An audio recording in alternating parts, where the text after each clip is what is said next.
boy, Lich Max. What is I, the Maize Madman?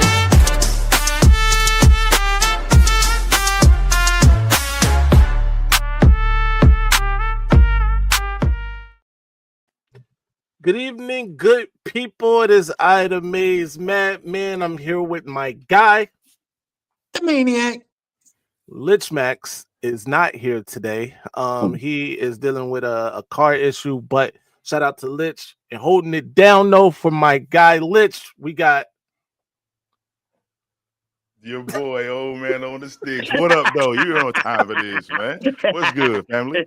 hey, you remember that episode of Martin Jerome was like, hey, all right, look, old man on the sticks will be joining us more frequently, ladies and gentlemen. Keep it locked. We got other announcements to make. That said, shout out to real quick. I'm gonna give my shout outs. Ripstar is in the building. Shout out to Ripstar. Gucci Viper, aka Mike Legend, is in the building. Show Gucci Viper some love. My guy, your guy, Ron Embry. Shout out to Ron. JOJ is in the building. Don't tell Johnny what to do on Johnny's live. Exactly. Mar Mizzle. Shout out to my guy. And WQ is here. Can't forget about DK all day. DK all day. By the way, you get out of line, DK all day will get you back in line. That's enough of that. All right, gentlemen. Things didn't go our way Saturday. All right, let's go ahead, get that out the way.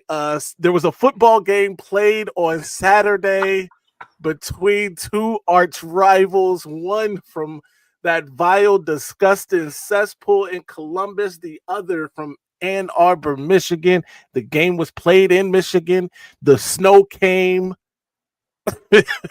What else could you ask for as a Michigan fan? But unfortunately for us Michigan fans, didn't go our way. Let's talk about it, gentlemen. Maniac, we'll start with you. What's your thoughts? Listen, man. In order for Michigan to win this game, they definitely had to play a flawless game. We've been limping all year round. This team has been limping. Obviously, the heart of our offense is our running game. If we was gonna have any shot of winning this game, we would need Jordan Marshall. He only played 2 possessions, and in those 2 possessions, he had over 60 yards. Now, I'm not saying we was gonna win if he would have still healthy. I'm just saying he was gonna be the key. And him running the ball would have opened up other things for Michigan. But once he went down, it was all she wrote, man. Michigan hung in there. You know, don't get me wrong. They hung in there first half. Opportunities were there. You know, OSU, they're defensively, they're going to open up the door for you a little bit, right? You need to get into the crib. You need to take what you need to take because that door's going to close fast. When the door was open, we had the opportunity to take what we needed to take. We didn't. Only was mustered 6 points and 2 red zone possessions at home. Yeah, that's a recipe for disaster. No matter who you play, let alone an elite team and defensive team like Ohio State. So second half came, and you know me, I'm a big boxing guy. And what Ohio State did to us in the second half is what a fighter would do in the second half of the fight. Started going to the body. Just break you down, man. There's nothing worse than body shots in boxing. Fighters would tell you, I'd rather get punched in the face than get hit in the liver. And Ohio State was breaking our liver. Ribs, binkity, bow. We just couldn't do nothing, man. So at the end of the day, out talented, out coach, out physical, out everything. Shout to them, man. They got it done in our house. It's nothing more to say. That's a fact. Old man on the sticks. Before you go, 1 second. There is a new feature here on StreamYard where we are streaming both to mobile and landscape if you're on PC. So be sure that you got your orientation right. If you on the phone, you want to change it this way. Be sure you got your orientation right. All right, old man on the sticks. Go ahead. I mean, Maniac said it best, man. Like it was. When I looked at this game, right, I already knew that by injuries we were kind of we were kind of fighting with one hand tied behind our back, right? Number two, that defense. Now listen, I don't like this guy. I call him Mr. Pencils. Never liked him. He coached Detroit. He destroyed my program, my great team. So I don't like Matt Patricia at all. Period. Point blank. Right. But he's not an idiot. You know what I'm saying? And so the key thing is he was like, okay, if this Michigan offense is going to beat me, they're going to beat me without their star receiver. And so what they did was what we did against them last year when it came to Jeremiah Smith. They started to bracket. They bracketed him. He was only under single coverage, I think maybe once or twice. And he did get open, but again, Bryce didn't see him because Bryce had happy feet. Mm-hmm. They took away your favorite, and as a freshman, when they take away your favorite receiver, you start to be in disarray. Things that you see, you start seeing ghosts, is what Maniac says, right? So that's what we've seen. Statistically, 22 first downs to 9. Ridiculous. We can't. What can we do with 9 first downs? 1 and 9 on third down. 63 total passing yards and 100 total rushing yards. Come on, bro. Like, and who won the rushing on the ground? Ohio State did. They had 186 yards. We know whoever wins the rushing battle usually wins the game, right? They had 106. That young man, what's his name? Bo Jackson. Yeah, that boy was toting that rock, but it wasn't like we couldn't stop him. It was just that we weren't tackling. And so when he would get out that first thing of contact, everything was open to him. We had players. He giving players the stinky leg by them stopping and going. He had Roder out there looking crazy. Like, what you stop for, bro? That stop and go, bro. That listen, stutter. Oh man, listen. And I'm gonna tell you what it made me mad for. Because again, like I said, I coach linebackers. What makes me mad about that is you have a defender that nobody sees. It's called the sideline. Right. If he's running toward the sideline, he does that. You still commit to the sideline because you force him to go back inside to go where all your help is. Yeah. So why would you try to stop with him? Like, what are you doing? I know what you did. You gave up the sideline. And so that's what happens, right? Then the most insane stat that nobody's talking about is time of possession. Ohio State had the ball for 40 minutes in 1 second. We had the ball for 19 minutes and 59 seconds. There is no way you win a football game unless you're scoring with every second, every minute. You putting up points or something. 19 minutes? No way we was going to beat a team like that with 19 minutes, man. And so that's what hurt us, was the fact that we couldn't get anything done. We couldn't get anything going. There was no consistency on offense. It seems like this guy had no plan on what he wanted to do initially in the offense once we lost Marshall. Once we lost Marshall, it was like, let me try to run Bryce. Oh, wait a minute. They're ready for that. Let me try this RP. Oh, wait. No, they're ready for that. 3 and outs, man. So that's what I seen, bro. Yeah. First of all, you guys, everything you guys said is the truth, and you're not lying one bit. For me, it did, the initial watch was rough. Let's start here, bro. I'm gonna be honest. After that interception, I was like, oh, they can't fuck with us. We won. I felt that. We got the intercept after that first drive, the first play of the game, 30 plus yards, second play of the game, another nice little dunk for another first down. Oh, we winning, baby. And when the drive stalled, I just chalked it up to, you know what? We did that to us. We stopped the drive. Because we dominating, right? We come back on defense, get when they try to go down, they try to beat Zeke initially, and he made an excellent defensive play, right? Beautiful. Then when they come back to JJ and we pick that thing off, bro, game over. We won. We stuffed them in a locker. Mentally, they in the locker, which I do believe. If you look at Ryan Day's face immediately following that, oh, he was on his way to the sunken place, baby. But you know what? We couldn't close the door. We couldn't close the locker door because we went and only got 3 points again. Because I do believe there's a thing called scoreboard pressure. If we score a touchdown on either of those first drives and compound it with the field goal, or We scored touchdowns, wouldn't you know, on both of those drives. And that score is 10-0 or 14-0. We looking at now things are getting dire. They're getting dire real fast. But I digress because that was not what Fortune had in the plans for us.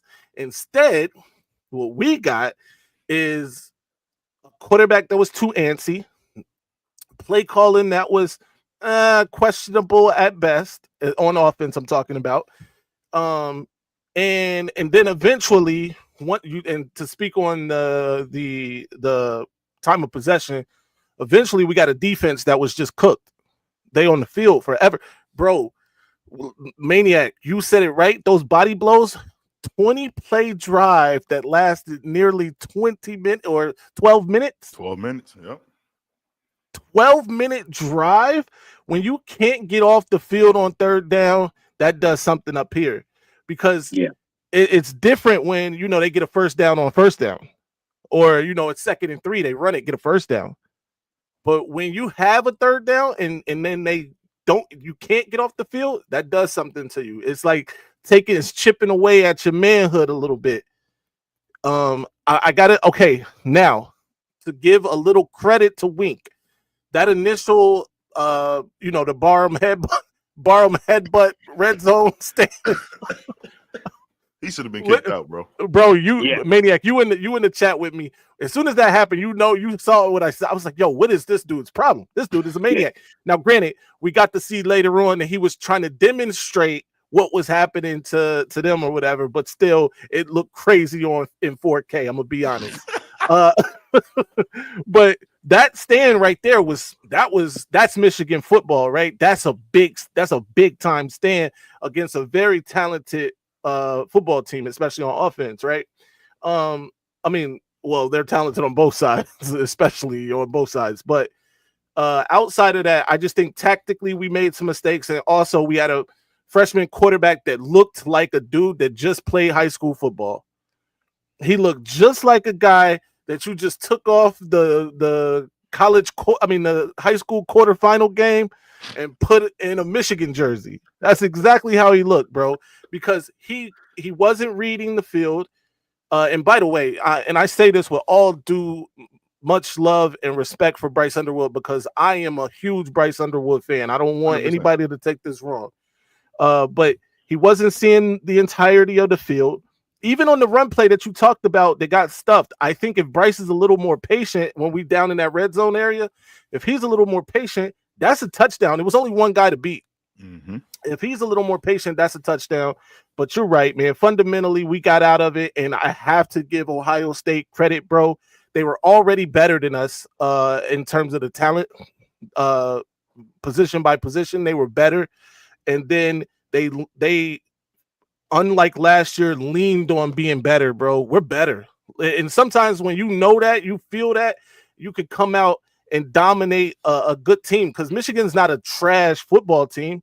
This team wasn't trash. It's a very young team, but they're not bad. And these guys was just like, yo, we better everywhere that matters, right? And that really meant the trenches. We better on the offensive line. We better on the defensive line. Let's go make them know it. And I think that's ultimately what it came down to. Yeah. It would have been interesting to see a healthy Hayes and a healthy Marshall in this game. 1,000%. Do you think on that first play, Hayes takes it to the house? 1,000%. Yes. 18 wouldn't have caught Hayes. 100%. Yeah. Hayes is out of there. But anyway, you have to realize last time when we broke on them, their safety net was Downs. Right. He played back, but now they have Downs playing in the box. So he was out of the picture. So 18 would have got smoked. Yeah. Goj, I don't think I'm not saying that changes anything in terms of the outcome of the game. Relax, bro. I'm just asking a question, bro. Relax. Play is different. They don't know how to act now because it's been since 2019. Now imagine. Now we got all the all I'm saying I'm just asking. All right, listen. This is what they were saying last year. We beat them because Ryan Day tried to prove something. Ryan Day had the same fucking game plan this year than last year. Threw the ball deep like 3 times this game, 4. Same thing he did last year, then try to run the ball. So, but this year is fine because they won. You see how they hypocrites? No, These maniac, OSU maniac, fans, like, come maniac, on, man, get out of here with that. Maniac. You're right though, but let me take it a step further so that they really can understand. Because everybody's gonna gloat when they win. They're excited, as you should be. It's been a long time since you felt this feeling. I get it. You know what I'm saying? It's been about 5 years since you had this feeling, so I get it, right? But what I'm gonna say is this: he initially tried to be more physical when it was the game. And that's why you couldn't do it. What he did this year different was he was physical. He played like this every single game. If you never noticed it, Ohio State is officially back to being what the rivalry was with physical football. They became a high-flying team with spreading it out, throwing pat. They got back to what the rivalry was when it was Bo Schembech and Woody Hayes, when it was physical. Who's the more physical team? So that's what they started to work on all year. That's what they did that all year. So this wasn't just let me set this up for this game. He realized I have to change the philosophy of how we're playing to deal with the physicality of Michigan. So to do that, we need to be physical from the beginning. Let me say this. We'll move on because we do got to get on. Remember when, and like you said, this was an all-year thing. Maniac, we spoke about how they were number one and like they were just the most methodical team all season and stuff like that. But this is the same change around 2021 that Jim Harbaugh made. And I'm not saying the same tactically in terms of X's and O's. Our plays don't necessarily look like they plays or whatever. I'm just talking about the fundamental idea of it, right? When Jim around 2021 changed, and it was all pointed to Ohio State. The team was put together in 2021 to beat Ohio State, in 2022 to beat Ohio State. It's all pointing to that. And I think they did that, right? And he kind of did it on steroids because with a $35 million roster too, not only are we pointed to beat Michigan, we pointed to dominate just everybody. I'm just saying, and that's before we move on to the next topic, can we not agree? Marshall and Hayes was arguably the number one duo in America. 100%. Yeah. Okay, so you can't say what ifs. Is it Jeremiah Smith, Tate, the best wide receivers in America? Yep. So imagine playing without both of them. It's a what ifs. The game would have been different. And I'm not saying we would have beaten them. I'm not saying it'd have been different. They probably still would have. They probably still, but it's just anyway. Let's move on, bro. Let's move on. Yeah, let's move on. Marmar, by the way, I don't know. I gotta talk to Troy. I haven't talked to Troy in a minute, man. I know he was dealing with some things, but all right. Anyway, let's get to our next topic, and that is the good, the bad, the ugly. We don't really have a intro for this anymore, unfortunately. I don't know what we got for this. So anyway, gentlemen, what was good, what was bad, what was ugly in this game? Old man on the sticks, take it away. Boy, listen, I'm gonna say this before I say my good, bad, and ugly, man. I am a Michigan fan and I love football. Understand that. But the good, man. The good is that we lost. I know y'all don't like that. Wait a minute. I know you don't like that take. Let me explain why. We're the youngest team. Yeah. They ain't gonna ever want to taste this again. That's a good thing. I know we don't like it, but now they see what the game really means. Because when you're just coming from high school, we had how many freshmen starting on offense? 6. They don't understand, but now they do. So that's how I'm looking at it. Like sometimes you got to get punched in the mouth to reassess yourself to move forward. Like, you know what I'm saying? So that's how I look at it. The bad is that offense. And what was the play calling from Chip Lindsey, man? That was just bad. It was just bad to me. I don't like it. And the ugly is Saturday. That was just ugly to me. Like the whole thing was ugly. The whole thing was ugly. I got a lot of, I got a lot of Ohio friends, you know what I'm saying? And all of them keep sending me the same little stupid little thing with Brutus writing Ohio in the end zone. And so oh my God. I didn't got that 100 times over. And I'm laughing about it because I was like, yo, it's kind of crazy, dog. Y'all sending me this, but y'all cried when we tried to plant a flag. That's wild. It's like so ironic. Yeah. You see what I'm saying? But that was ugly. The whole game plan, I understood what Sharon was trying to do, but the fact of the matter is what was ugly is we and this is no excuse. This is just pure facts. And I believe Marmar said this on Saturday after the game, or somebody said it in particular. I can't remember who it was, but they stated that the game ended up the way it did because we were set up by Harbaugh for not recruiting. Mm-hmm. That's a fact. So now with you not recruiting in those last 2 years where you were dancing, trying to get a NFL job and a coaching job, Be you careful now, old man on the sticks. Michigan fans don't like to hear this. Hey, it's the truth. Sometimes the truth got to be said. But when he was dancing around doing that, and then you take the staff that can build these guys up, you really left you left Michigan in a sort of a disarray to a certain extent. And that's why now Jerome has to build it back up. And he's doing a wonderful job with recruiting. But that's just where we at, man. So that's my good, my bad, and my ugly. Yeah. Maniac, good, bad, ugly. What you got? So the good was we came out swinging.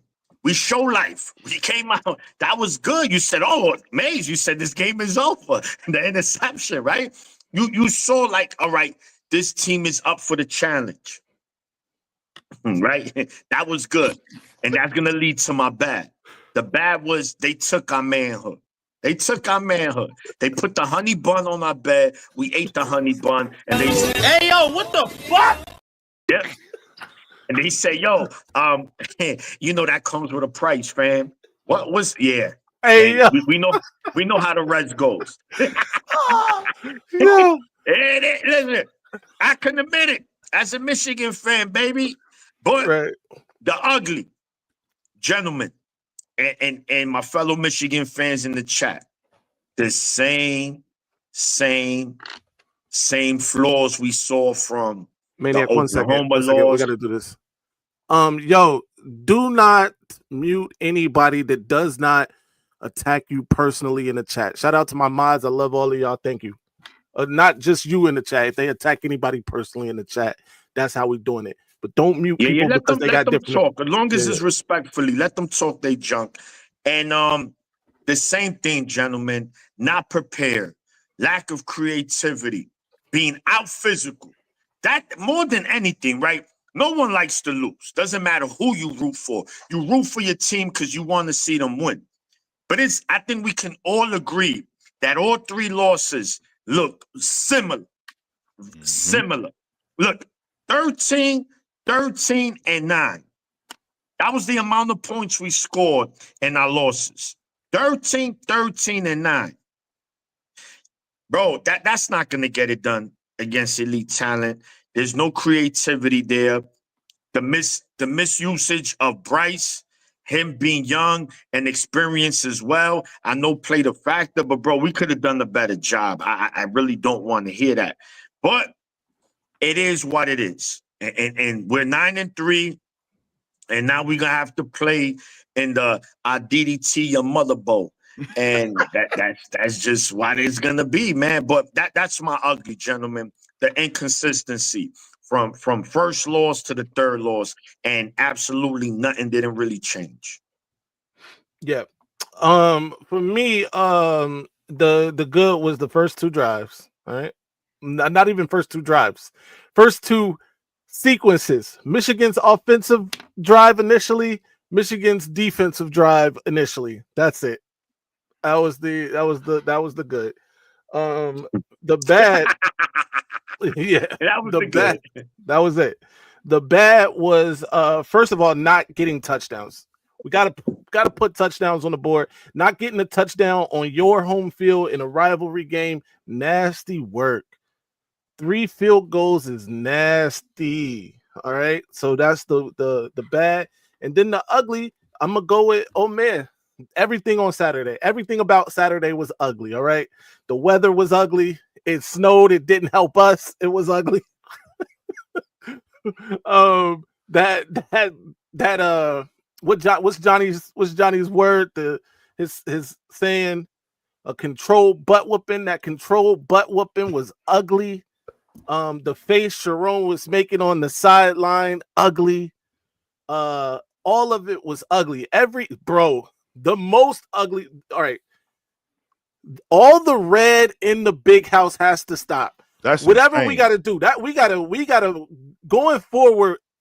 everybody in the chat, ourselves, we got to take some response. I'm going, if it means that we got to show up, and get people out there, because all the red in Michigan Stadium is nasty. And I get it, because somebody pointed out, like, all the season ticket holders for Michigan selling their tickets to Ohio State fans. But you know what? Somebody else pointed out Michigan fans got the same opportunity to buy those tickets. And we need to buy those tickets because the red was gross. And I get it. Ohio State travels well, bro. They travel everywhere. Probably the best. Wherever they go. The best travel team in the country. I give them that. Absolutely. Them and Notre Dame are going to travel. That's a fact.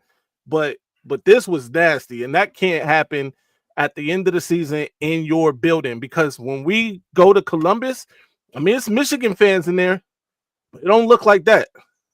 That was ugly. So that's my ugly. Let's move on. Before we move on, though, quick commercial. Yo, this Dre Fame. I'm rocking with the Maize Madman. Y'all gotta follow him and tune in. If y'all don't, I'm upset.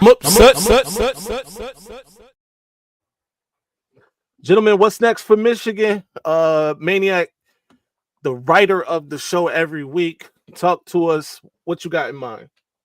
Well, obviously, we'll be heading to a bowl game. So the questions, obviously, who's going to play, who's not going to play. I'm going to go ahead and say Derek Moore doesn't play.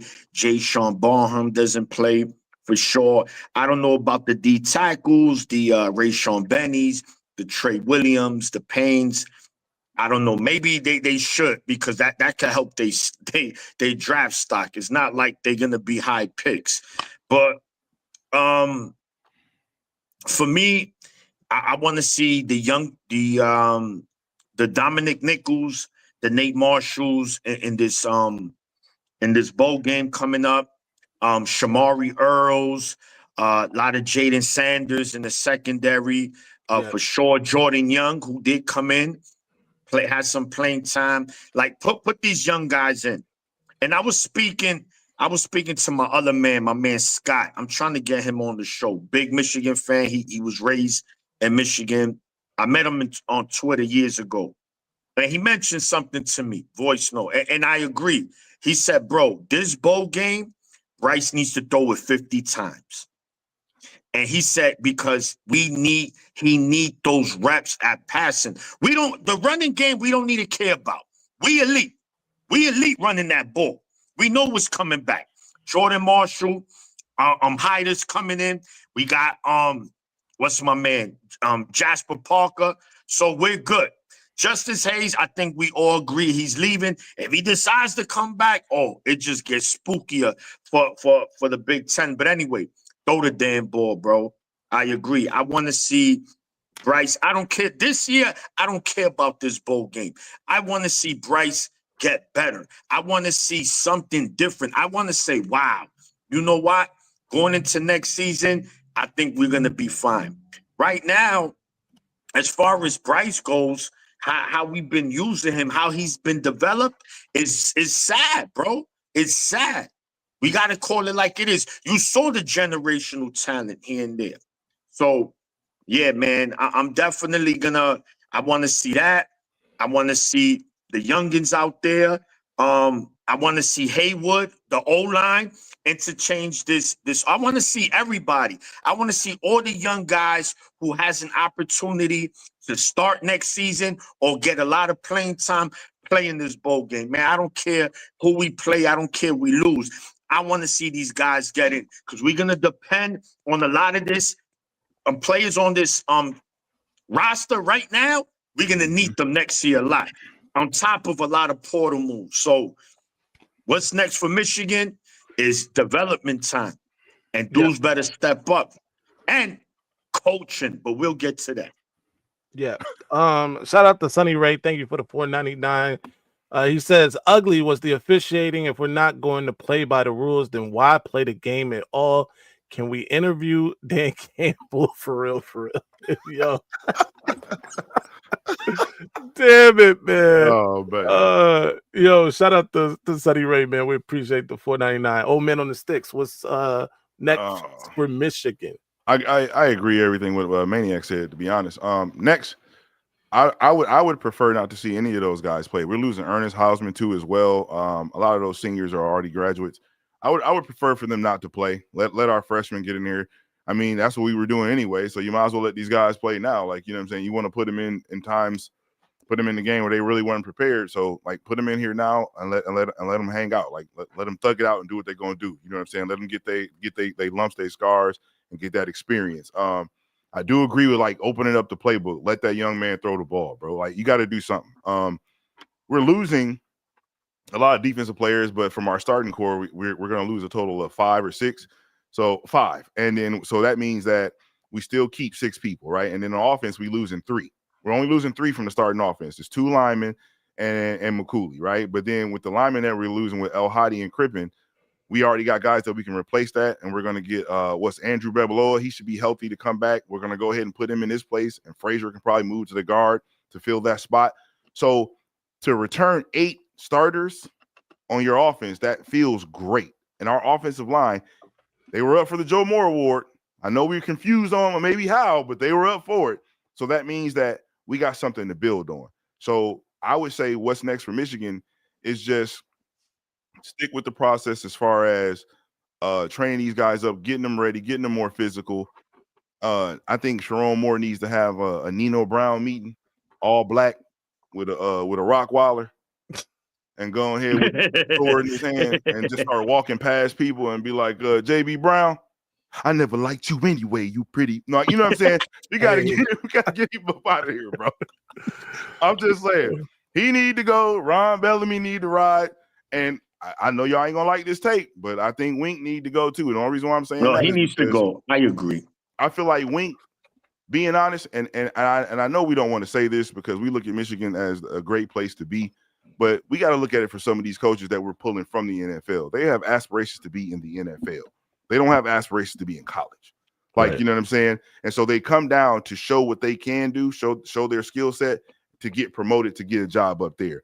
Last year, Wink, that was his year to go. When everybody was questioning about him, he probably should have dipped in. This year, they probably going to be like, I don't know. Like, you know what I'm saying? But I think Michigan was a stepping stone for a lot of these defensive coordinators to get their stuff together to be able to go coach at the next level.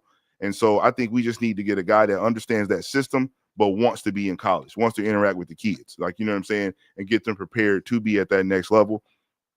And then Sharon, hey, man, I just need you to stop. It's a lot of memes out here. I love dude to death, too. Don't get it twisted. But it's just a lot of memes. I just need you to be more of a silent assassin. I don't need no emotion out of you. I just need you to be a coach. Don't be too emotional. Let the players be emotional. You need to be you're the one that's supposed to be controlled chaos.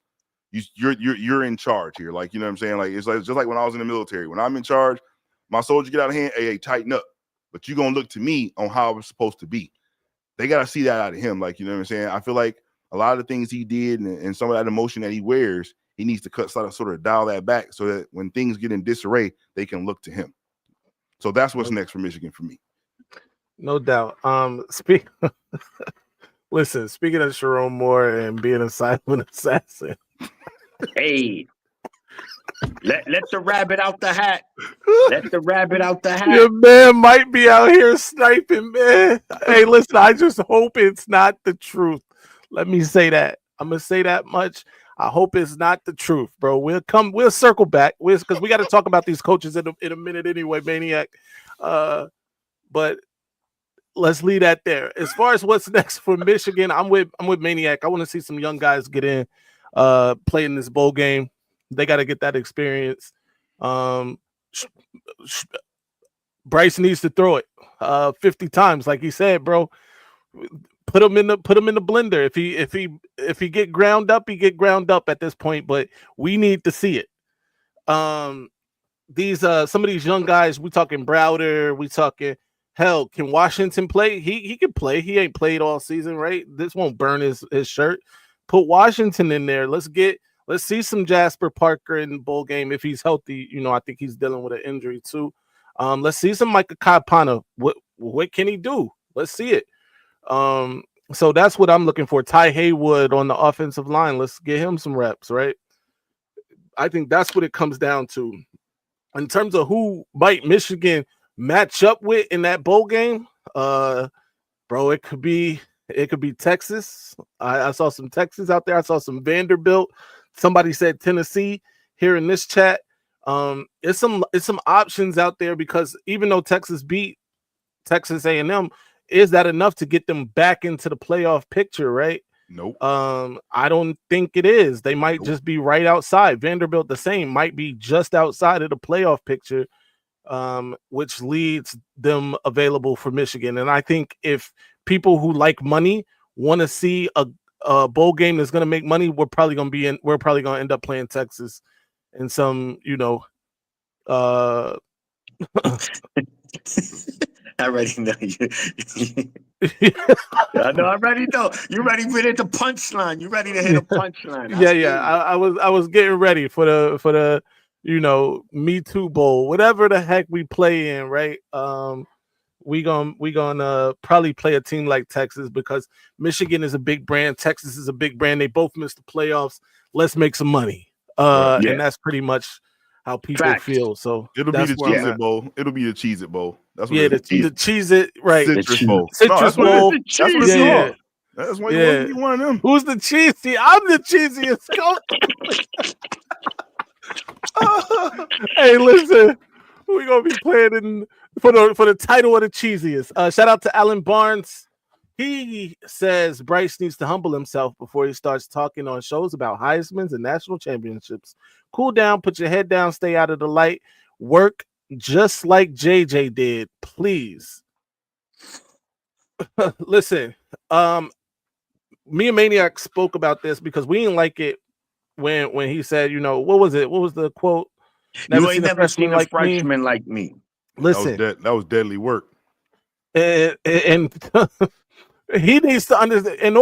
Never mind. I'm not going to say what needed to happen for him for that statement to be true, but I will say this: I do think Bryce needs to worry about the playbook and getting better, his footwork and that sort of thing. But I also don't think, he needs to necessarily model. If he takes anything from JJ, it should be that, right? Getting into the playbook, knowing the playbook, that sort of thing. So I'll leave it at that. But I'm with that. Ripstar, thanks for the $4.99. He says, imagine if we invested this much energy into our education and healthcare system. Take the L, plebes. Enjoy the increased health premiums in 2026. I'm not saying the last part. I'm not saying the last part. Only Ripstar. Shout out to Rip. Beats and Treats, thanks for the $5. He said, I heard Sharon is related to Ime Doka. Hey, yo. You guys are funny. Them boys love staffers. Sharon may need to visit Nick Marsh. Mama, listen, listen to me. Yo, beats and treats. I know. I saw what you did there. You think you're slick, Beats? Stop it. Stop it now. God, man. All right, we're moving on, man. It's nasty out here, Mac. We'll talk after the show, man. But it's crazy out here, bro. All right, what we got next? Big Ten conference rankings. The final. This is the final one. The final big ass conference rankings. Let me share this screen real quick, and we'll get right to it. Beats and Treats think he's slick, man. Yeah. We don't know it's true, Beats. Man. We don't know nothing. I'm Jon Snow out here. All right, look. Final tier maker, final big ass conference rankings. Let's do it. Who's the worst team in the conference? I'm gonna go first. Give me Michigan. No, I'm just... Michigan State. All right, Michigan State. No. Purdue. I'm about to say, Purdue. Purdue didn't win a conference game. That's true. They got to be the worst, man. Michigan State number 2. They just got their first win. And they just hired Pat Fitzgerald, former Northwestern coach, who I think whatever. It's a good Good hire. It's not decent. A home run hire, but a good hire nonetheless. Poor little bro them. All right, what we got next? Anybody else down here in the worst, or are we moving up? Maryland, shit. Maryland, who Oh, else? that's Purdue. Rutgers, Wisconsin. Oh yeah, Wisconsin for sure. Wisconsin definitely a bad team. Shit. Who else? Rutgers down here in the worst. Yeah. And all right. I think that's it for the worst, bro. Anybody else in the worst? I don't know, man. UCLA, bro. Yeah, UCLA. Oh, yeah, you're right. Y'all right. They're the last. They're the last of the worst. By the way, it's rumored that UCLA is hiring JMU's current head coach. They are. No, they did already. Okay, yeah, but he gonna be able to coach in the playoff if they go, which it looks like they will. So there's that. All right, he's part of that Signetti coaching tree. Let's see. Lord, don't get him started on Signetti out here in the Michigan chat. Who's the bad teams? Oh, let me go ahead. Nebraska. Michigan. All right. Nebraska, yeah. Yeah. Who else? Minnesota. Penn State should be down here, bro. Nah, Penn State. Penn State ended. They were there, but they ended well. They just beat Nebraska. They beat 2 teams to finish the season. Right. Yeah. Penn State, Minnesota, definitely. Minnesota. That's about it. What's the next tier after that? Mid. Yeah, that's right. Let me lead it off. Michigan. No, Illinois. No, Illinois is probably in between mid and bad, but we'll put them in mid. Iowa, Northwestern, and Washington. Yeah, Washington. This is it. Yeah. And then our good teams are USC, Michigan. And I guess we're gonna be little homers and say Michigan. No, I think Oregon. No, I think Oregon. I think they're elite, man. Listen, the only reason why I'm not gonna put them as elite is because we already know who the 2 elite teams is. That's why they playing for the championship. Yeah. But okay. You know what? You're right, because they played Indiana. Indiana beat them. So and then obviously the winner of this game Saturday is the number 1 team in the Big Ten. So there's no need to redo it next week. Right. 1000%. Yeah, it's a wrap for that. Shout out to DJ Wardell. Thanks for the $5. He said, what are y'all thoughts on the defensive line looking bad this year? I just remember Lou was not our original pick at coach. Defensive line was bad. Listen, man, that's a great point. I think Lou Esposito has proven to be a great recruiter, right? Looks no further than the class that's set to come in here. Mm-hmm. Titan Davis. Well, listen to these names. Titan Davis. Is it Mikael Blade, Julian Walker, Carter Meadows? Like, all of those dudes are studs. He got Nate Marshall last year. Vallejo, what's his name? Vallejo. I forgot about Alistair Vallejo, who we interviewed right here on the channel. He's a beast. He got Mason Graham vibes. He give me Mason Graham vibes. Yeah.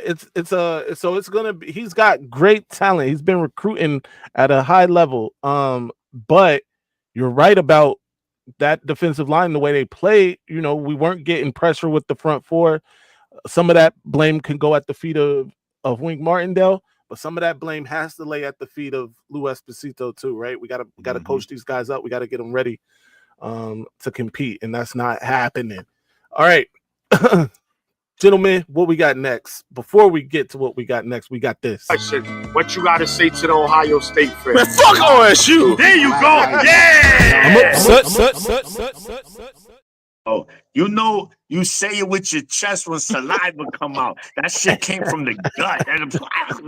It was guttural, absolutely. It's gonna be that. It's always that, fun, man. That was fun.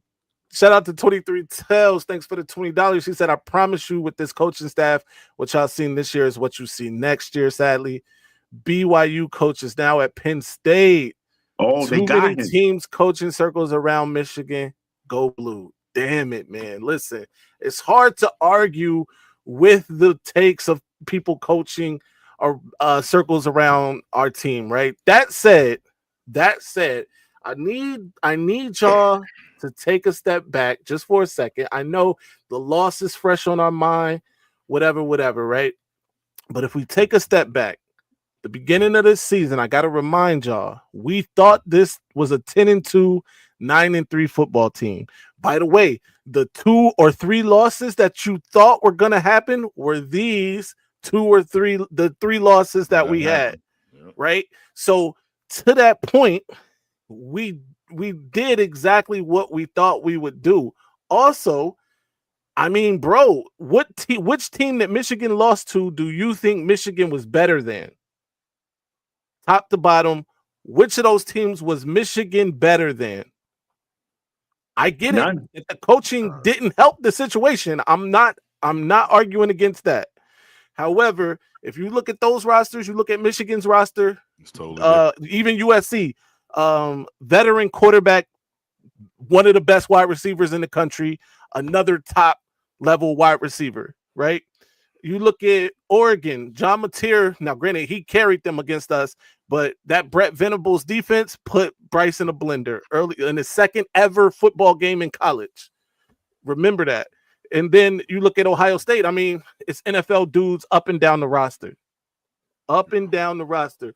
I do agree that I thought this was the most winnable game, goes, but also, you know, of those 3, by the way. But now, granted, let me stop lying. Because I definitely thought we was about to make an example out of the other state. But, you know, whatever. It didn't work out that way, but that's just the reality of the situation. All right. We got to move on, though. Michigan landed 4-star cornerback Jamarian Vincent. Whoop. On the best there is. Woo! Woo! Woo! Woo! Woo!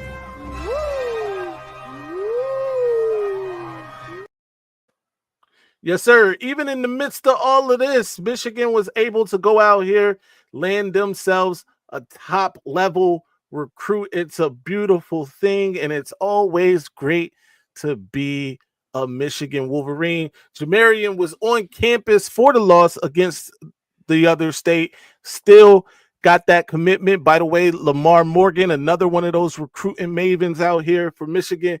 Gentlemen, talk to me. What you think about this? No, man, this is exactly what we need, man. You're talking about, you know, Michigan, you know, playing in the Big Ten. We're going to be going up against elite receivers, man, all year. Obviously, we're going to play Ohio State every year. So they're going to have 2 to 3 elite receivers out there. So you got to match up with skillful, you know, physical cornerbacks, man. So this is great. This is a great pickup for Michigan. And hopefully, you know, we continue to get these top cornerbacks, man, moving forward. Yeah, absolutely.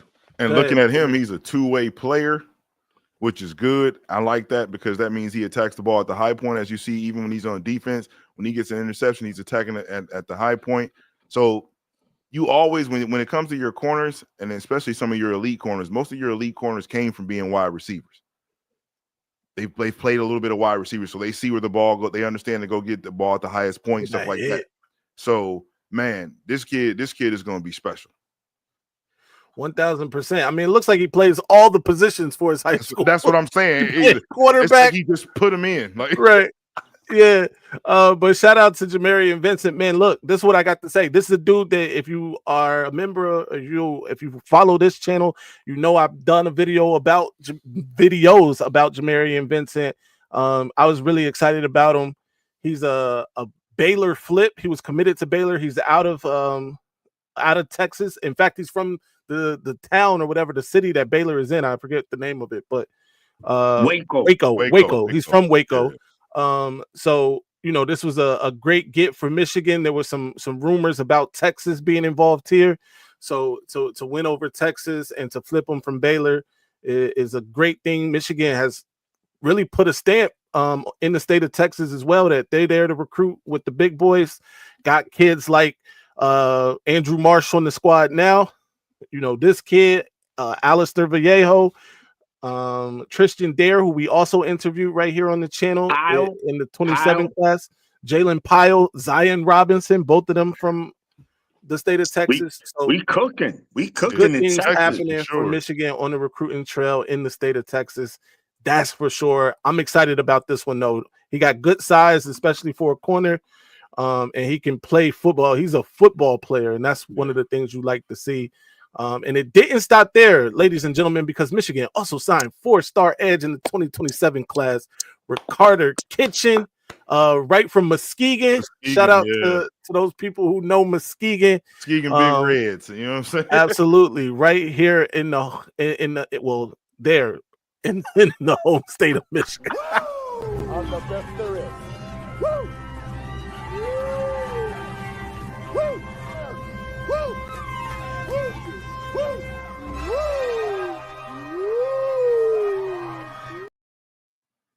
You know we got to bring Rick to all the parties.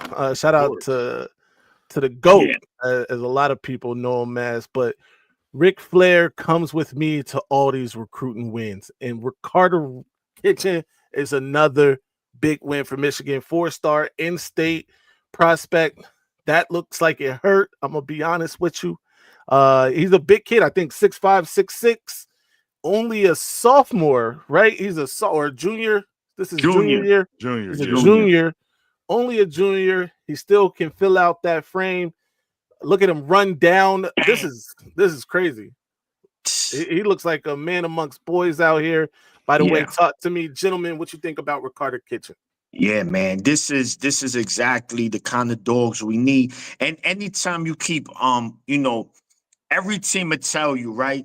You want to keep that talent from home in, right? You want, the best players in Michigan go to Michigan, right? That's the same.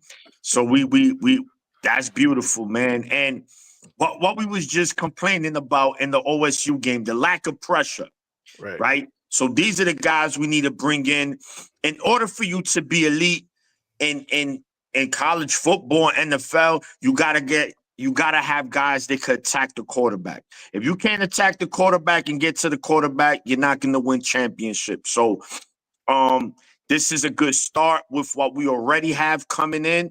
And bro, I'm excited. Look, he's a junior and he looks like that. Man, oh man.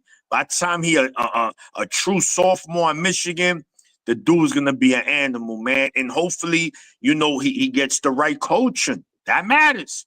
That does matter. You a coach. You know that shit matters, bro. No, as long as he get the right coaching with the right nutrition and weight room, bro, the sky's the limit for Kitchens.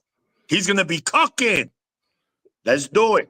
Yeah, I can see him. The way he bends the edge, he bends his body is pretty good. He relies a lot on his hands, so he gets good hand separation to where he doesn't allow that tackle to put hands on him. But as I see him, he attacks the ball, and he attacks violently. He attacks with bad intentions, and that's what you want to see. Somebody in the chat said, this is for you, Michi. Man, Michi played at DN at that school as well, man. So that's a definitely great look. Rest in peace to that young man there.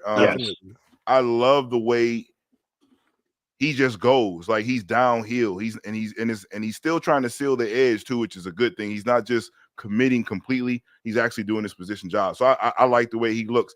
And like you said, if we get the right coaching on this guy, really just make him understand his assignment and what he's looking for, because he is coming. Like if you pause, but you see what he's doing. That young man is not playing no games, man. So I like it. I like what I see. Yeah, that's a fact, man. And both of those guys were visitors for the game, which is another good sign that the outcome of that game didn't necessarily sway, their decision making. You see and hear about that a lot. But, one thing about Michigan, they do put on a good show for the visitors there. And I've heard that the visits have been A1, and that's coming from recruits, not just ones that Michigan has won either, but other recruits too. So shout out to that. I like Ricardo Kitchen a lot. I like Jamarian Vincent a lot. I liked him over the other kid we were trying to flip from Florida. So I'm good with both of these, both 4-star talent. And I think they're gonna do good at Michigan. By the way, Jamarian is a 2026 commit, and Ricardo Kitchen is a 2027 commit. So There's a little Yeah. bit of difference there. Let's just hope that he stays committed, you know. In this day and age of college football, man, a commitment sometimes really don't mean anything. So let's just hope he stays committed. Well, signing day is quickly approaching, right? Next At week, least for I the think. 26 class, right? Yep. So, you know, some of these guys are going to be on the dotted line. But here we go. 3 coaches, 3 coaching changes. I worded it a little different than what Maniac had in there. Thank you. 3 coaching changes you would like to see happen. But let's talk about it, man. Maniac, what you got for us? Let's talk. And remember, it's only 3. I know people going to say like 5 coaches. You can only, if you right now, I'm having you sit, you the boss, you can make 3 coaching changes right now. Only 3. Who are the coaches you giving the pink slip to? So I'm going to start. I think we all going to have this guy on our list, and it's fine. JB Brown, we need you out of town. JB Brown, we need you out of town. Special teams this year regress, bro. You're talking about we went from an A student to a D, bro. Like you just like what happened, bro? You was one of the smartest kids in the class. Now you a bozo. It was just bad all around. Punter, I mean Savada.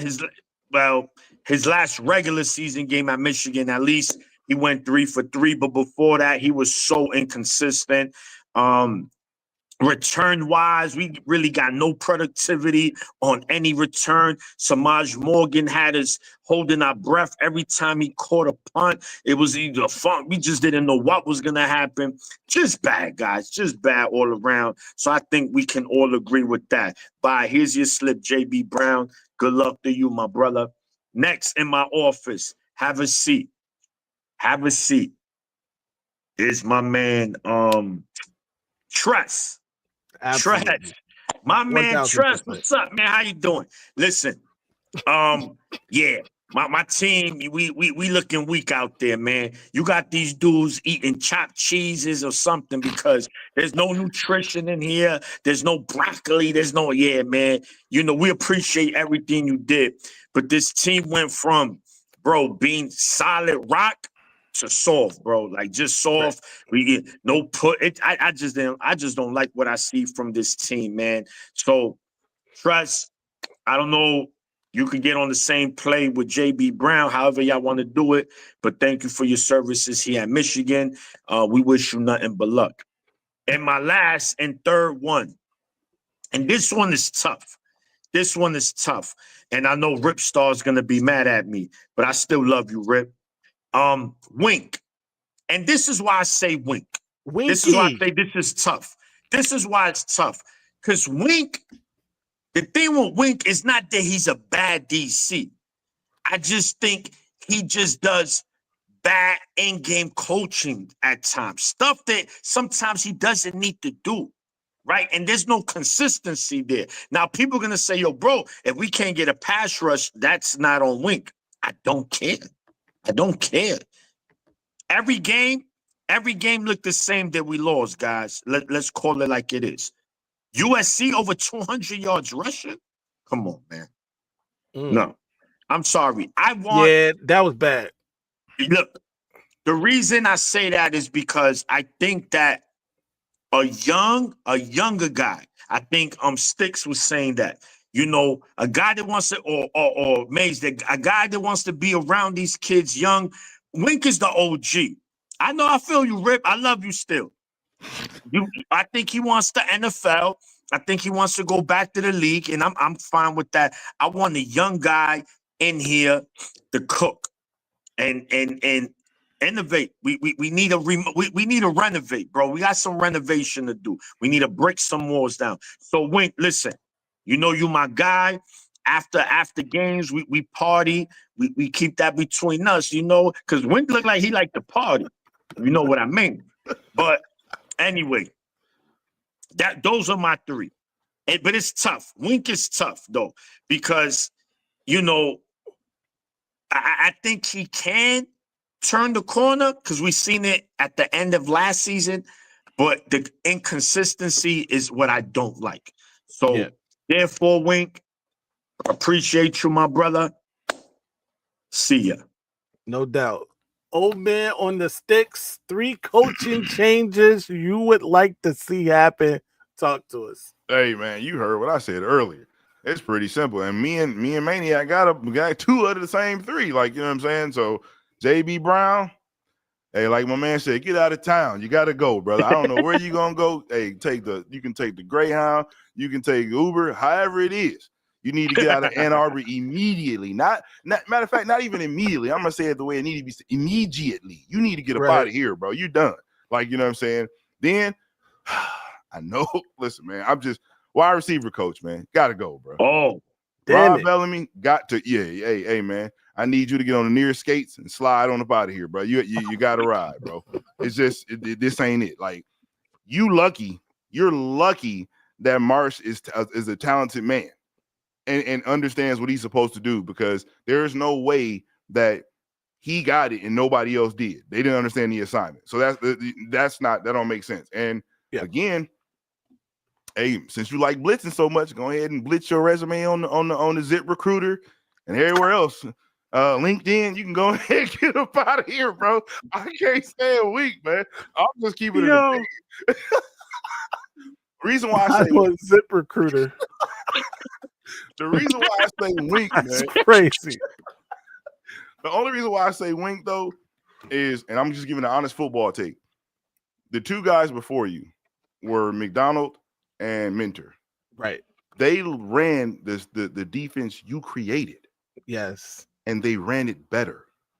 That's a fact. Which means you are stuck in your ways.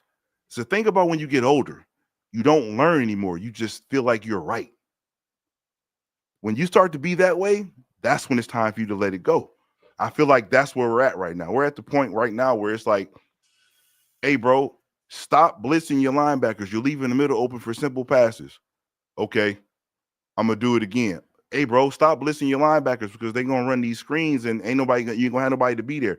I'm going to keep doing it.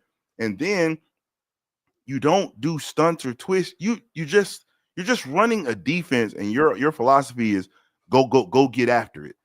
Football has evolved, and you need to as well. And since you can't, we need somebody that's going to evolve, man. Like, because if not, people's jobs are on the line. It's not just your job. You're also making the head coach look bad. Like, you know what I'm saying? Because if he goes, you go. So before I get fired, you going to get fired. And that's just how I feel about it. Like, Wink just don't evolve to me. He just doesn't. We see the same thing week in and week out.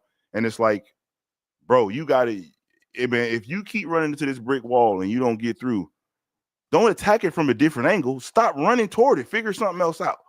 And I think that's what we need. We need somebody who's going to be innovative, figure some things out, and actually understand that the talent that they have and build a scheme around the talent. A lot of these coaches try to bring the talent to the scheme. Sometimes you got to put the scheme toward the talent.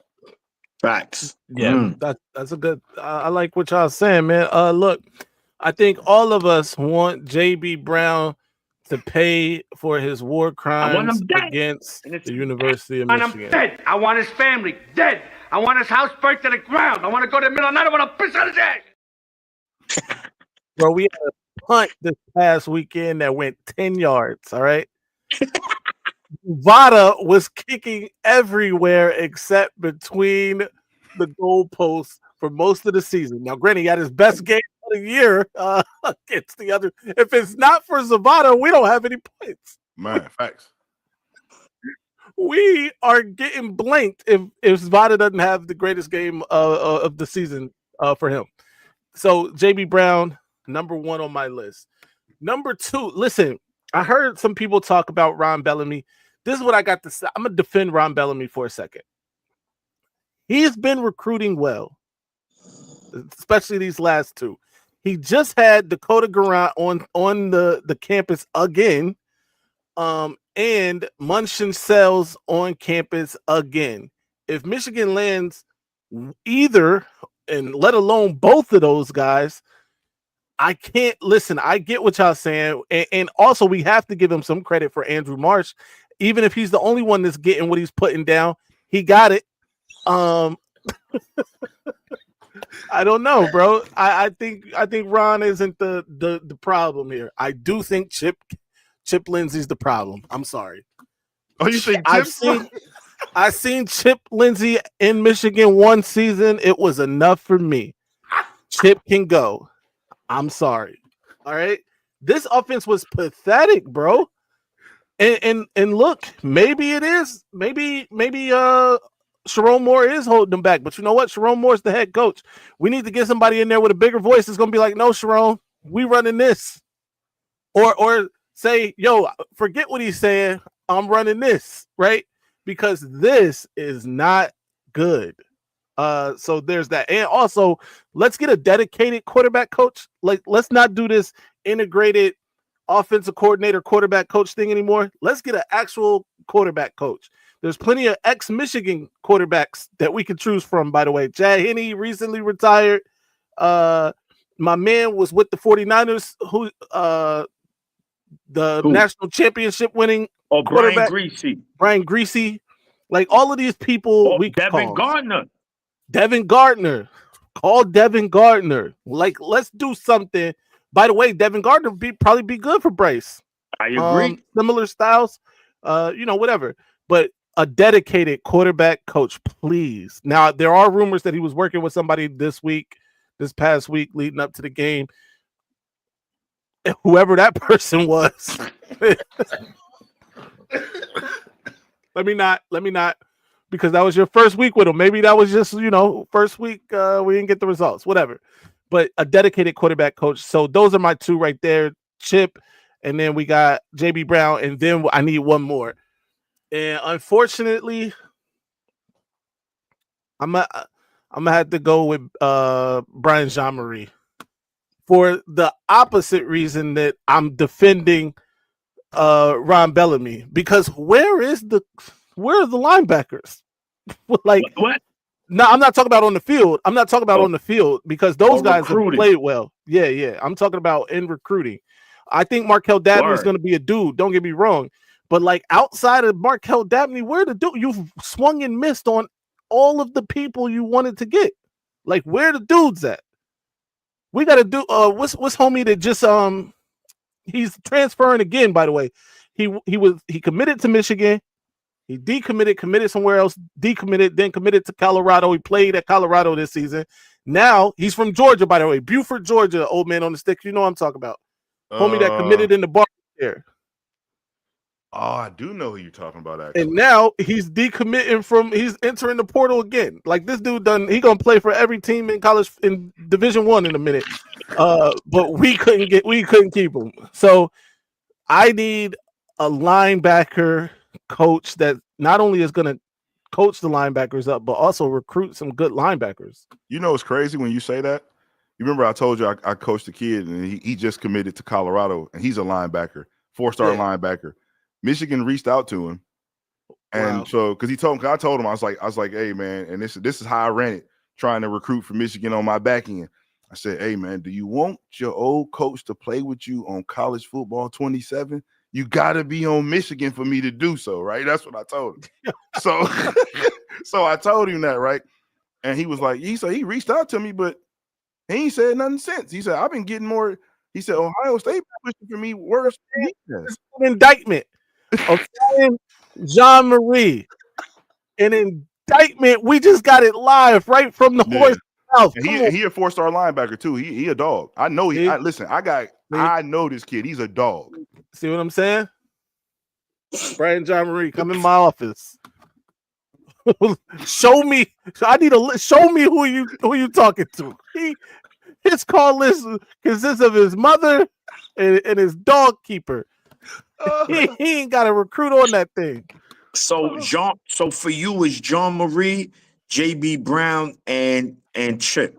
And Chip Lindsey. I want Chip out of there. All right.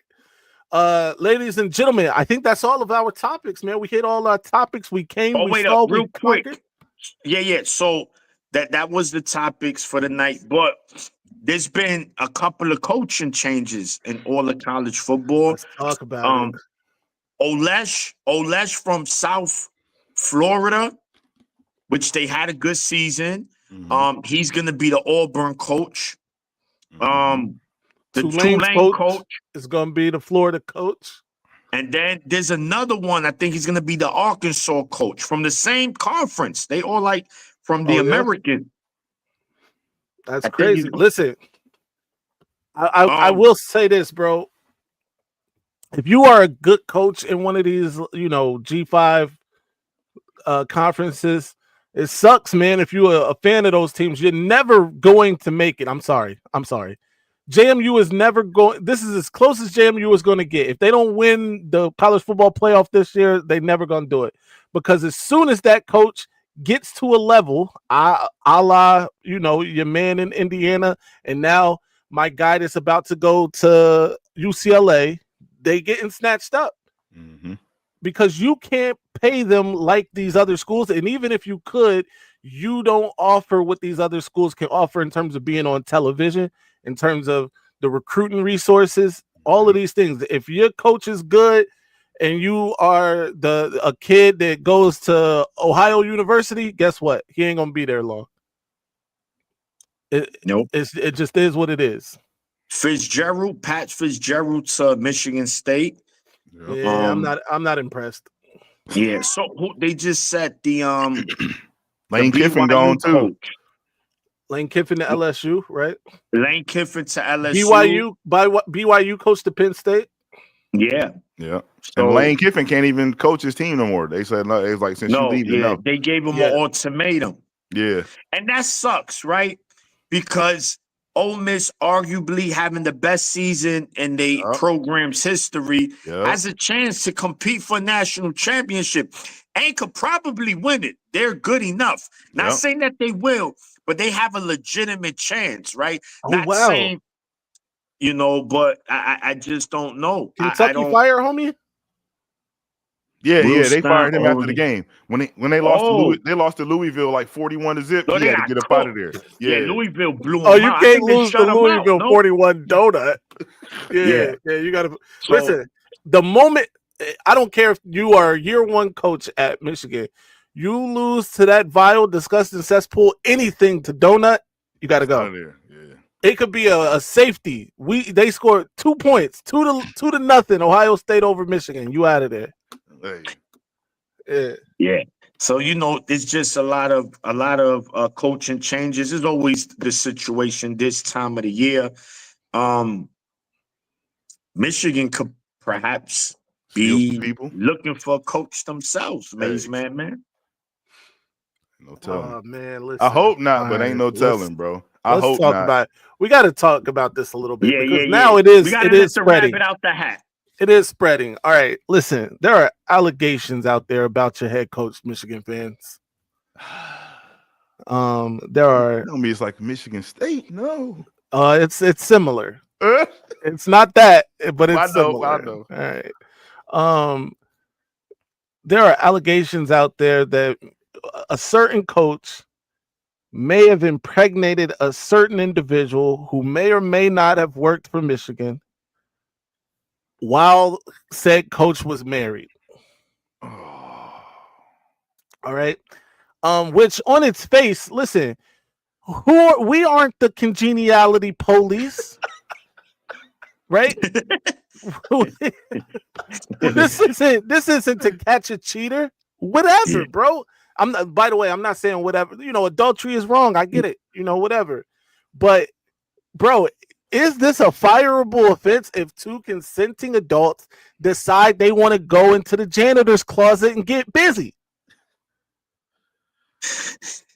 I don't know that this is a fireable offense unless this young lady says that because he was the head coach of Michigan, I couldn't say no. But oh my God, I just told you, by the way, who it is. I couldn't say no because of his title. That's different, right? Because there is that certain, and this is why you have workplace things right in place, because you're not supposed, especially if you're in a position of power at your workplace. Title IX. Right. You can't do these sorts of things. And this is a direct, I guess. This is against Title IX, bro. This is a Title IX offense, which I'm sure makes it fireable. Maize. What also could make it fireable is if you ain't doing too well in there and said people's Exactly. eyes. You know Listen, what I'm saying? and that's what I'm trying to say, bro. I want to temper the fan because the fans are fickle. This is a fickle fan. You guys are funny, man. Look, Yeah. Jim Harbaugh brought. I'm about to talk rough about your coach for a second. Jim Harbaugh came to Michigan, climbing trees, swimming in kids' swimming pools, washing dishes and stuff, and didn't win that game for 7+ years, bro. Yep. 7 years. No, he lost the homie 5 straight. Oh no, okay, 5 years. 5, you're right. Yeah. 5 years. He lost that game for 5 years. All right. And not one. How many of you? It wasn't until that last one. It wasn't until the COVID year where y'all were finally like, oh, I mean, we won 2 games, blah blah blah. Let's get rid of them. When I was like, yo, nah, chill out. But you guys were like, nah, we need to get rid of him at that point. But it wasn't when he was getting his butt kicked year in and year out by Ohio State. All right. By the way, you fickle fans, homie won 10 games. He won 10 games a couple times, right? But he also didn't finish. He wasn't even, not forget playing for the Big Ten championship or winning the Big Ten championship. He wasn't finishing second, third some of those times. And not one person was out here beating the table like Jim Harbaugh must go. Jerome Moore, on the other hand, by the way, he had more in the cupboard than, let me not say he had more in the cupboard. He had a similar cupboard in terms of what was on the roster than Jerome Moore had, right? Outside of quarterback, because Jerome Moore didn't have a quarterback. And Jim Harbaugh got here early enough where he could get a quarterback, whatever. That said, Jerome Moore in his second year, this is only his second year coaching college football, has already beaten Ohio State twice, by the way. I'm counting the one that Jim didn't coach in. Has already beaten all of his rivals. Every one of his rivals, he's got at least one win over. Every one of Michigan's rivals, he's got at least one win over. And you guys are in the chat on a regular basis talking about fire Sharon. Why? Because he don't get angry enough for y'all? Because he ain't slamming boards down. He not yoking up players. He not yelling at refs. He not chasing refs up and down the field. He not saying he was short by this much. Like, chill out, bro. Chill out, because y'all didn't do this for the last guy, bro. Yeah. Chill out. Yeah, that makes sense. And just to make things clear, guys, it's just that's rumor. We don't know. We're not saying that this is what happened. This is why Maize said alleged. So that's the key word in the sentence. We don't know. Alleged. Things will come out. This could be a lie. Trust I hope me. it's a lie. You already got the 2 weird. You got the number 1 weirdo on the case, Justin Spiro. So you already know he wasn't on the case when MSU had to vacate wins. He wasn't on that case. Anything Michigan related, he's on it. So we'll see. We have to wait and see what comes out of this and how true this is, and then we'll move forward. We don't know. But yes, it's been circulating by many people that Sharon was. Look at this. Maize a Harbaugh hater. Hey, you're good, Maize. Hey, let's pivot, man. Let's pivot to one more. No. I got time today. I got one question, though. I got one question. Yeah, go ahead. All right, go ahead. Yeah. My question is this, and me and Maize were talking about this before we got on, so I'm going to pose the question now. We got Indiana versus Ohio State for the Big Ten championship, right? Yeah. And I'm asking that. I'm going to give you a little statistics real quick, and then I'm going to spill what I want to say. So Ohio State overall offense 24th in the country, passing 26th, rushing 53rd, scoring 13th. Defense, number 1 overall, number 1 passing, number 4 rushing. All right, that's theirs. Indiana, number 5 offense overall, number 42nd passing, number 9 rushing, number 2 scoring. Overall defense for Indiana is number 4, number 14 passing, number 2 rushing, right? And number 2 in scoring. So they're right behind Ohio State, right? So I'm saying all that to say this. If this game is not close, and let's say for the sake of conversation that Ohio goes in here and wins by 3 touchdowns, what I had spoke to Maize about, and what I wanted to know is, if that happens, can we honestly say that the Big Ten is not what we think it is compared to the SEC? So it is a definitely a legit question. But I would say this. I would have to determine that once the playoffs start. So the Big Ten is getting 3 teams in the playoff. OSU, Indiana, regardless of win or loser. I mean, regardless of loser, excuse me, and Oregon. Those are the 3. That's it. If these teams go in the playoffs and do what they got to do, then that's going to determine, because right now, from what I've seen, OSU is the best team in America. So them beating Indiana would not surprise me. Them blowing out Indiana would not surprise me. Now, I hope it doesn't happen. I'll be rooting for Indiana, but maybe that's probably the only team stylistically the match is a bad matchup for Indiana. They're going to playoffs, play Oklahoma, beat Oklahoma, play Notre Dame, beat Notre Dame, whoever else, they there. And they beat these teams. So now you say, wait, before, because that's what the SEC used to be. They just used to be, they were their own competition, right? So now I think the Big Ten, without a doubt, is definitely becoming an elite conference. But for me to see the answer to that question will have to be in the playoffs, how they match up against those SEC schools when they play on the neutral turf. I mean, because and the reason why I say that, though, Maniac, is because, again, we did have Ohio State versus Texas. Meanwhile, still early, but we still had it. And this is when Texas was considered the number 1 team. And we got a 14-7 outcome. Now, at the end of the year, Texas is in the middle of the SEC, not making the playoffs. So that win is not even creditable anymore. You see what I'm saying? And then we see Texas run up against Georgia, just like the same scenario. Georgia played them in their backyard, just like Ohio State played them in their backyard. Georgia smacks them 35-10. And Georgia smacks them when they're a well-oiled team now. You see what I'm saying? Like that's where I'm kind of I'm looking at it like, is our competition level not as high? I think it's I think you right on one level, but also I don't like to do like the transitive property thing, but you're right. Georgia did smack them, but Georgia has now beaten them 3 straight times. It looks like they might have a little Georgia problem, right? Like Georgia with Alabama, like exactly. Georgia got an Alabama problem. Texas got a Georgia problem.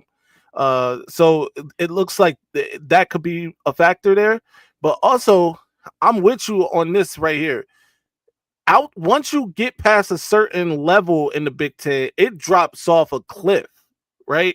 You get, Ohio State, like my man said, looks like the best team in the country right now. I second that. Indiana is a really good team. They might be the second best team in the country, and they might get smacked in the Big Ten championship, but still be able to beat, some of these other teams. And that's one thing. But then, Oregon is looking decent again. Once you get past those 3 teams, right, it takes a dip to USC and Michigan. Once you get past USC and Michigan, joint really falls off a cliff. Facts. And it looks like, and it's really like those 5 teams that could be something, I guess, compared to when you go to the SEC. You got 5 teams in the getting playoffs. deep. We getting deep, right? Yeah, we going Georgia, Texas, Alabama, Vanderbilt now, Tennessee, even though they just got smacked by Vanderbilt. But it's crazy to even say that. They got smacked by Vanderbilt. Right. Ole Miss is a playoff team now. You know what I mean? Like, those are the teams that are either vying or in the playoff. And then after that, LSU had a down year, but LSU is a super talented team still. Texas A&M too, though. Texas A&M. Yeah. I didn't even mention Texas A&M. So we're getting really deep before it falls off a cliff. So, all right, if we're talking about conference for conference, yes, without a doubt, the SEC from top to bottom is a deeper conference this year, right? But at the end of the day, do you have the best team? Okay, Is the Right. question, I'm with you. right? With that. Okay. So I'm not saying a team from the SEC can't win the national championship, but right now, OSU is going to be favored against everyone they play, no matter who it is. Now you Georgia, listen. They're only a 4.5 point favorite in the Big Ten championship, right? But when you look at the actual the ESPN favorite matchup, Indiana's the favor. That's crazy. Yes, bro. Yeah. Like that's what I'm trying to tell you. Like, yeah. it's So we'll weird. see. Yeah, we'll see. Look, we'll About see both Saturday. of these teams. We're gonna get answers about both of these teams on Saturday. And Honestly. it doesn't. And it sucks because this is number one and number two facing off. Now you also got to ask yourself. Of course, both teams want to win. Both teams are in the playoffs regardless. How hard are we going? Right? It's once a team is down 14, you can still win the game, but do you just call off the dogs like, yo, you know what? We're gonna live to see another day. We got bigger fish to fry. On both sides, does that happen? Yeah, both sides. Yeah, if you down 14 or if you up 14, I don't know. Are you calling off the dogs? $1 million Right. is still $1 million, still $1 million if you win. Yeah, you're No, right. that's it's true. just a That's question. true. I'm not saying it's gonna happen. I'm just posing the question. Now the But we'll smart thing see, probably would be to do that though. If you know you're gonna have a deep playoff run, you might want to just be like, all right, if we lose to the number one team and we're number two, we'll probably drop to number 4, or maybe number 5, and then we just go from there. But you're right.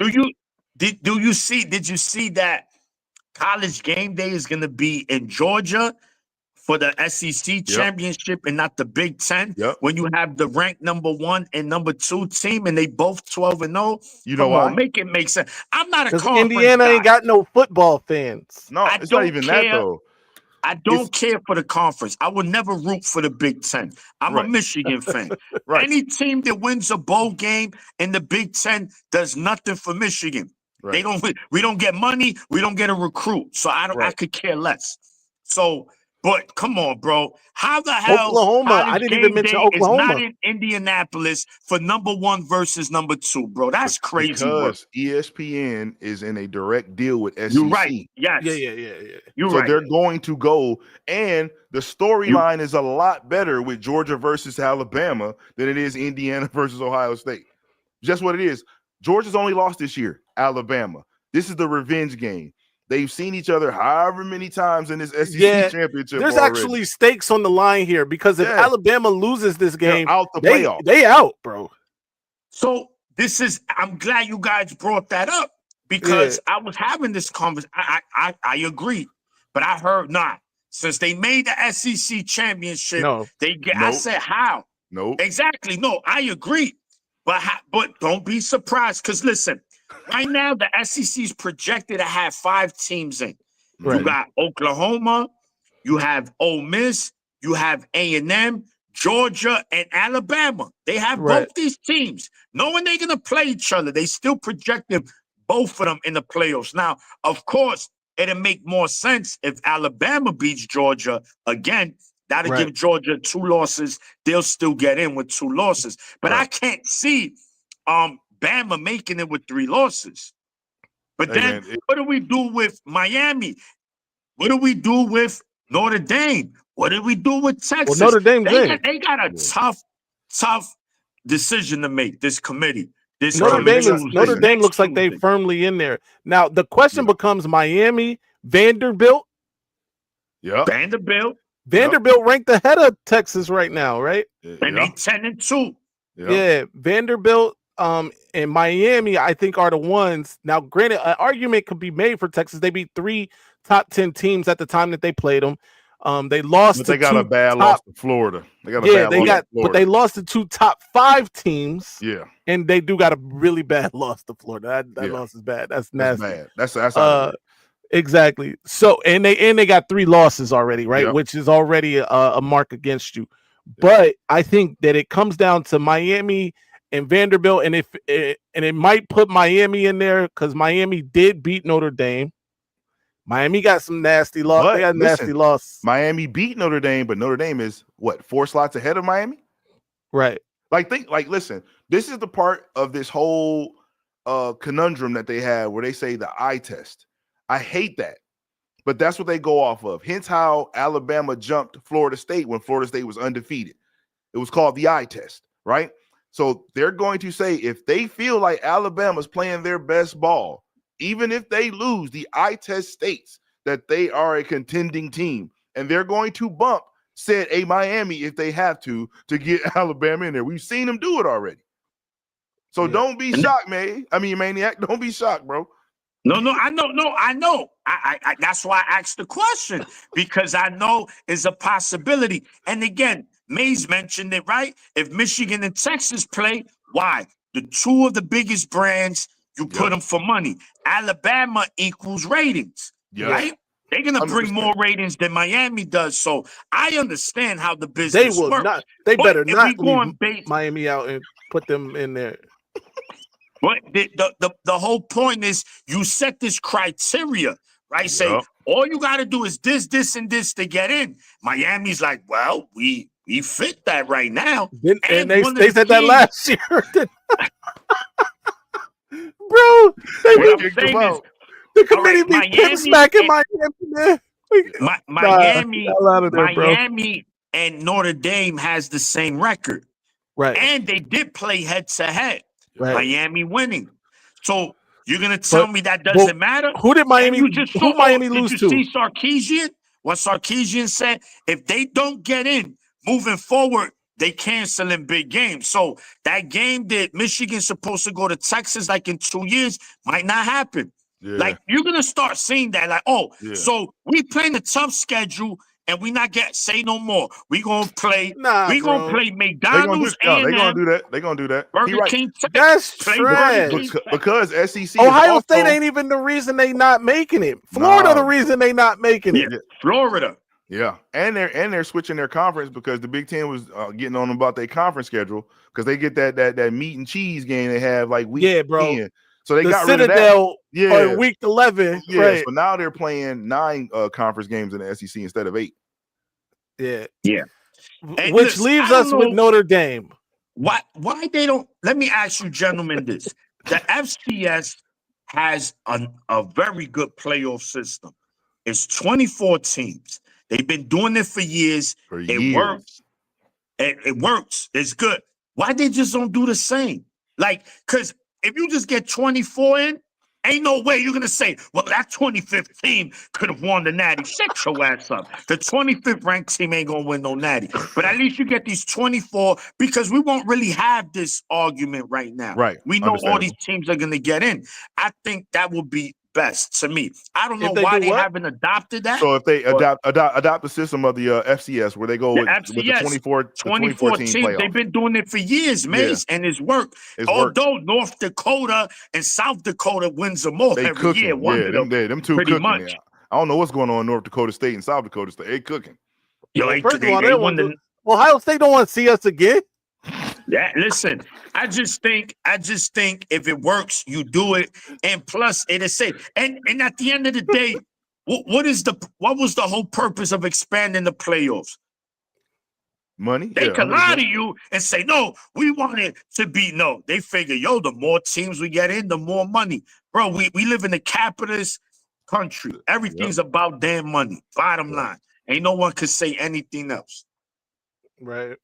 I see. But yeah. Now you're right. We'll see Saturday. We got so it's of the Power 4 Duke. Yo, bro, time out.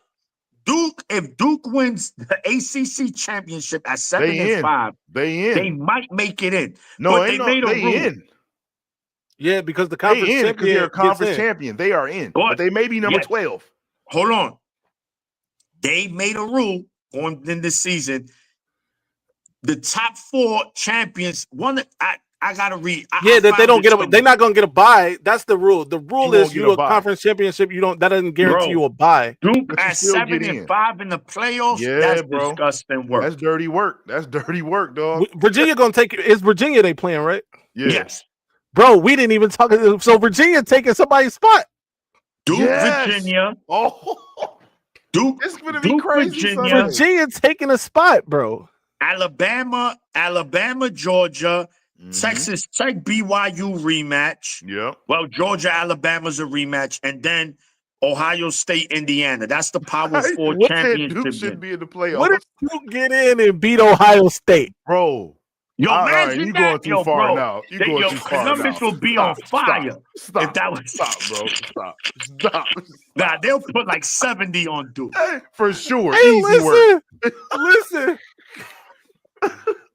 Yeah, that's crazy. I never want to see an Ohio State fan again if they go to the playoffs and lose to Duke. Don't talk to me. In the Rose Bowl. I don't care. In the Rose Bowl. Oh, Don't man. talk to me ever. Bro. All right. Hey, the people want to come up, man. We're gonna get y'all short, man. We gotta get out of here quickly. Yeah. So we taking a couple of y'all. Come on up. First come, first serve. If you ain't make it, you ain't make it. Yeah. Yeah, we could rock tonight. We got 23 minutes. Maniac is my probation officer. It's crazy. Yeah. Yeah, Rip. You got pee in the cup, man. Because you be in them chats wilding My out. God, Bishop, what's good, man? Well, good, yo. New Yes, York in the house. Yes. Yes, sir. Congratulations. Congratulations to your Sooners, brother. How you feel Boy. about your team going into the playoffs? Ooh-wee. Man, if you would have told me about the gauntlet earlier, I would have ate my Wheaties. Hey, y'all made it through that gauntlet though, man. Pretty, Bro, Sure. a couple L's, but that's nothing, man. Man, the Ole hey, Miss game was winnable. I think Texas they handle y'all from the Texas, second half yeah. on, but the Ole Miss game was in reach. Y'all had that game. Y'all could have won that game. we made too many errors. You Yeah, in this conference, you can't make errors. I agree. correct. Nah, but what it did wake us up to realize that, hey, you can't play with your food. Either you're going to be No. hard to kill, or are you going to go sit up on the porch? Yep. Hey, we made a decision. Hey, ain't nobody going to let us in. Hey, true. But if you go win these last 4 and 2 of them on the road, they'll have to respect you and put you in. Yep. So they projecting you guys to play Notre Dame in the first round. How do you feel about that matchup if it was to happen? Well, hey, put it like this. All year long, they kept being concerned. Can we stop the run? Can we stop the run? Well, once again, Missouri was talking that smack. Oh, we finna run 300 yards. Okay, 70 yards. 41 carries, 70 yards. It's the same thing. No disrespect to Notre Dame. Hey, got to toe the line, 10 toes down, and Yeah. hey, we coming with our best. Go ahead, Brent. No, Brent got your defense playing elite, man. Yeah. Your defense is national championship worthy. My only concern, looking at it as a fan, is just offense consistently. Like, if you guys had like a real good running game, oh man, y'all would just be super scary. Now y'all gonna have to scratch and claw in the playoffs. You know, y'all gonna have to muster some points. You know, you don't want to leave your defense out there to dry. So, but I think y'all can handle Notre Dame. I think it'd be a good game. Don't get me wrong. Like they could beat you guys, but I think your defense, y'all put them in the blender. I think y'all put them in the blender. Well, put it like this: the key is now is that you know that everybody has tape on each other. So now it's the fundamentals. When you get to the playoffs, it's all about the fundamentals, imanos, and hey, we're grimy. We call ourselves. We come off the stoop, and that's what we do, man. We get it out of the mud, and that's the way we play. It's not perfect, but we're not in a beauty contest. What's up with your quarterback, man? That's what I was just about to bring into you, because I think that's where, if I had a concern as an Oklahoma fan, it would be Mateer. And the only reason why is because you don't have a run game to rely on. And so once he starts to see ghosts, he starts to make bad decisions. Yeah. He did it in that LSU game with those 3 turnovers. Yeah, It was that bad was bad. decisions. He was That was forcing bad. things to happen instead of allowing things to happen. And I think Yeah. that's where it gets scary. That's what see that I'm one of those fans. I don't sugarcoat nothing. You're absolutely correct, and that's why right now he needs these next 3 weeks. He needs to look in the mirror and understand you don't need to be the world beater. You just need to be complementary to your defense. Yep. Meaning, stop the 3 downs and out. You got to be consistent and hit the open man or run the ball where it needs to be ran. But the bottom line is if nothing else, it's okay to punt and change the field. Yep. Yeah. Come on, this is when you get in the playoffs, it's one and done. There's no ifs, ands, or buts. If you don't win, you're done. Yeah. And I put in on Twitter to our family. I said, y'all better get ready for Creed 2, where the tire drill. I said, this is what the playoffs are about. Mm-hmm. You better be able to take a shot and give a shot. And the first one to flinch is going to lose. Yep. Yeah. No, and what I like about your team too, Bishop, is that you guys are battle tested, right? So whoever you played in the playoffs is not gonna creep on you guys. Y'all already understand the assignment, right? And it's like if you in a dog fight, it's like, okay, guys, we've been this been us all year, so we're fine. We're gonna win this game, and I think that's the mental edge, right, that you get. And playing in these close games, because you understand we could win these games and we have won these games. So it's going to be interesting, man. I think this year's playoffs is going to be way better than last year's. Last year's, like, just about every game was a blowout except for like 3 games. The Texas Ohio State game, Notre Dame, Penn State, and then I think Notre Dame, Ohio State, and the Natty. After that, everything was just blowouts, like really no good games. So hopefully we get some better games this year. Well, I will say this. I think for the most part is if we didn't have a defense, a lot of those games we don't win. So if nothing else, we're battle tested. And then I know my Daisy Duke field goal kicker, wherever he want, he keep kicking 50-yard field goals like that. That's a weapon. Dog said Daisy Dukes. Whatever you want. Hey, look, man. Bishop. Yeah. First, thank you for coming up, bro. Oh no, thank you for having me. Of course, you guys. You helped us to learn that we got to keep looking in the mirror, because the only way to go forward is you can't sugarcoat stuff. You got to go through the fire. You helped us, man. You helped us to learn we wasn't going no damn where this year. So shout out to that. Appreciate you, man. That's great. Shout out to Bishop, man. The Shout Rue is good. Bishop, man. Listen, we got to get out of here.